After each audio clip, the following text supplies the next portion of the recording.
तर good morning guys, कसे आहात तुम्ही सर्व? आय होप तुम्ही तुमच्या लाईफमध्ये सर्व स्वस्त आणि मस्त असाल. तर जवळपास 8 दिवसानंतर मी आज ब्लॉगिंग करतोय. तर 8 दिवस मी का ब्लॉगिंग केली नाही, कशी काय म्हणजे काय झालं होतं एक्झॅक्ट ते ब्लॉगच्या एंडला मी सांगेन तुम्हाला. सो ब्लॉग पूर्ण एंडपर्यंत पहा तुम्ही. तर चला गाईज, मी आता उठलो. आता बघू शकता इकडे तुम्ही टाइम. आता जवळपास 8:30 झाले, म्हणजे माझं आवरून वगैरे झालेलं आहे, सर्व काही झालेलं आहे. आता मस्तपैकी पूजा करून घेतो, नाश्ता करून घेतो आणि जी काय आपली कामं वगैरे ती सगळी उरकतो आणि तुम्हाला त्याच्यामध्ये काय इंटरेस्टिंग मला दाखवता आलं ते सुद्धा दाखवतो मी. पण आजचा ब्लॉग पूर्ण एंडपर्यंत बाकी. 8 दिवस मी का ब्लॉगिंग केली नाही किंवा का ब्लॉग टाकत नव्हतो तर ते सर्व तुम्हाला ब्लॉगच्या एंडमध्ये कळेल. तर चला फटाफट आता मित्रांनो मी देवपूजा करून घेतो फटाफटमध्ये. तर चला काय आता फटाफट पूजा करून घेतो आपल्या. सुख करता दुख हरता वार्ता विघ्नाची पूर्वे पूर्वे प्रेम कृपा जयाची सर्वांगी सुंदर ओटी शेंदुराची कंठी झळके माळ मुक्ता फळाची जय देव जय देव. नमामि शमीशान निर्वाण रूपम्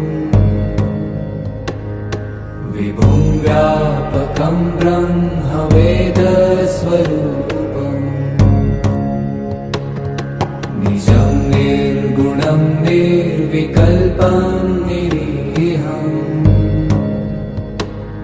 चिदाकाशमाकाशवासं भजेऽहम्. तर चला गाईज, आता निघालोय मार्केटमध्ये. हे बघू शकता तुम्ही आमचा भंगारवाडी स्पॉट. तर हे गाईज जस्ट आता मी घरी आलो होतो. माझी बाजारातली थोडीशी कामं होती, सगळी कामं उरकून टाकली माझी. खूप भूक लागली होती, घरी आलो जेवायला. आता जेवण करून परत निघायचंय. तर फटाफट आता जेवण करून घेतो गाईज. मस्तपैकी वरण भात वगैरे आणि भाजी आपली काय बोलतात फ्लावर गोबी प्लस मिरची वगैरे फ्राय केलेली आहे. तर चला गाईज मस्तपैकी आता जेवण करून घेतो. जेवण करून फटाफट मला निघायचं परत बाहेर. तर चला गाईज मी आता जेवण करून घेतो फटाफटमध्ये. तर गाईज बघू शकता जेवण वगैरे करून मी आलो होतो. जरा इथे एक कार्यकर्ता भेटला आमचा, जरा बसलो इथे या कार्यकर्त्यासोबत माझ्या एका थोड्या वेळ. खूप मस्त असा व्ह्यू झाला होता. बोललो गाईज तुम्हाला देखील दाखवा. क्लायमेट पण एकदम ऑसम झालं होतं. खूप मस्त असं वाटत होतं गाईज इथं. म्हणून थोड्या वेळ जरा इथं बसलो मी आणि आता चला निघतो मी.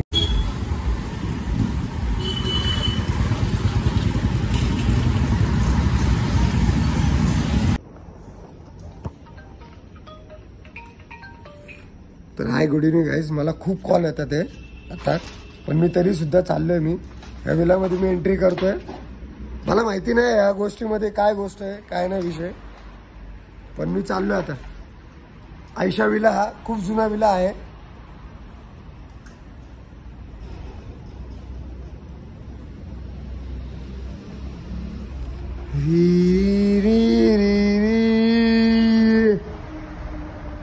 गाईज घाबरी झाली मला. गाईज माझी इच्छा होत नाही. इथं जे प्रमाण आहे ना खूप वेगळं प्रमाण आहे. माझी जायची एवढी घाबरी झाली आहे माझी. आता मी जाणार होतो पण मी परत टर्न मारतोय. गाईज काम होते खंडऱ्यातून मी निघालो. रात्री मी जवळपास 1:30च्या सुमारात गाईज इथं आलो मी. पण एवढी घाबरी झाली ना माझी तर त्या विलालाच बघून मी लगेच बाहेर निघून आलो गेटवर. आणि मी एकटाच होतो त्यामुळं काय मी काय जास्त थांबलो नाही, आलो नाही. तर गाईज मी कालचा ब्लॉग आज सकाळी एंड करतोय. तर भरपूर सारे दिवस झाले मी ब्लॉगिंग करत नव्हतो, कारण माझं एक प्रॉब्लेम झाला होता यूट्यूब चॅनलचा. माझं जे मेलचं अकाउंट होतं जीमेलचं, ते मी जेणेकरून जुन्या अकाउंटला सुद्धा एक लास्टची क्लिप ठेवली आहे त्याची. आणि त्यानंतर सुद्धा नवीन आत्ता जो चॅनल उघडला आता ज्याच्यावरती हे जे माझे ब्लॉग्स येणार आहेत, तर आजपासून गाईज आपले डेली 8 ते 9च्या मध्ये ब्लॉग्स येणार आहेत. जास्त करून 8 वाजता येतील, पण मोस्ट प्रॉब्लेबली 9 वाजेपर्यंत आपले 8 ते 9च्या मध्ये आजपासून डेली ब्लॉग्स येणार आहेत. थोडा प्रॉब्लेम झाला होता त्यामुळे मी ब्लॉगिंग नाही केली. रात्री थोडा उशीर झाला मला. रात्री मी त्या भूतबंगल्यात देखील गेलो होतो, त्यामुळे इतकी घाबरकुंडी सुटली आहे ना मला. थोडंसंच तिथपर्यंत गेलो, रात्रीचं 2च्या सुमारात गेलो होतो. त्यामुळे काय झालं, रात्रीच ब्लॉग एंड नाही केला. रात्री घरी येऊन गप्पा आपला झोपलो मी. तर गाईज आजपासून आपले डेली ब्लॉग्स येणार आहेत 8 ते 9च्या दरम्यान. आज हा ब्लॉग 8 वाजता पडेल. 8 वाजता किंवा 8 ते 9च्या मध्ये कधी पण पडेल. आणि आपले आजपासून रेग्युलर ब्लॉग्स येणार आहेत गाईज. तर हा आपला नवीन चॅनल आहे. तर नवीन चॅनलला आपल्या पहिलं जसं चॅनलला तुम्ही प्रेम दिले तसंच या चॅनलला प्रेम द्या, लाईक करा, शेअर करा, सबस्क्राईब करा. तर चला मित्रांनो, भेटूया आपण उद्या एका नवीन व्हिडिओमध्ये एक नवीन सुरुवातीसोबत. तोपर्यंत bye bye, good night, sweet dream, take care, bye.